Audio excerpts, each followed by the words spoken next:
زما وطن افغانستان دی د خپل ځان راته ګران دی پاک الله خو دې نور جوړ کړي بلا وخت وشو چې وران دی زما وطن افغانستان دی د خپل ځان راته ګران دی پاک الله خو دې نور جوړ کړي بلا وخت وشو چې وران دی زما وطن افغانستان دی د خپل ځان راته ګران دی پاک الله خو دې نور جوړ کړي بلا وخت وشو چې وران دی شاهدان لشمار وتلی یتیمان لشمار وتلی د غربت حد پرې تمام دی د هر چا څېر ګریوان دی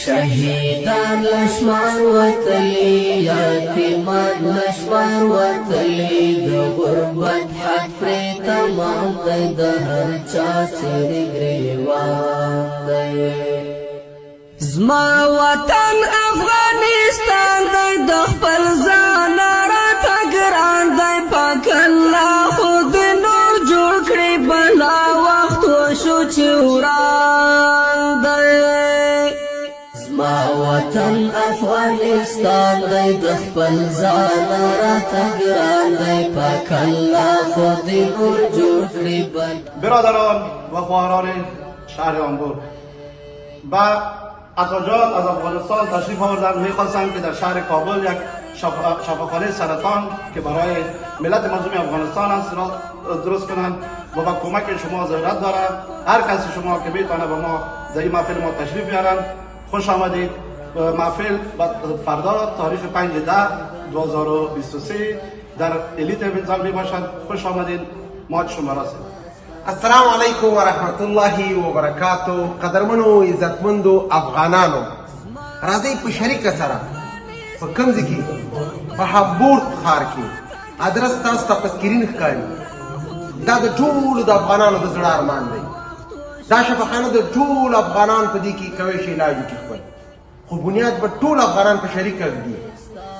د هرې ژبې سره تړاو لري. راځئ په دې کې خپل اخلاص خپل صداقت وکړئ. بالخصوصا د هامبورګ میش تجارانو باندې غږ کوم. راځئ پوره اخلاص پوره صداقت سره انشاءالله سبا د 15مې 10مې میاشتې 2023 کال 6 بجې سترګې په لارې تاسو ته. زما وطن السلام علیکم افغانستان دی د خپل ځان راته ګران دی پاک الله خو دې نور جوړ کړي بلا وخت وشو چې وران دی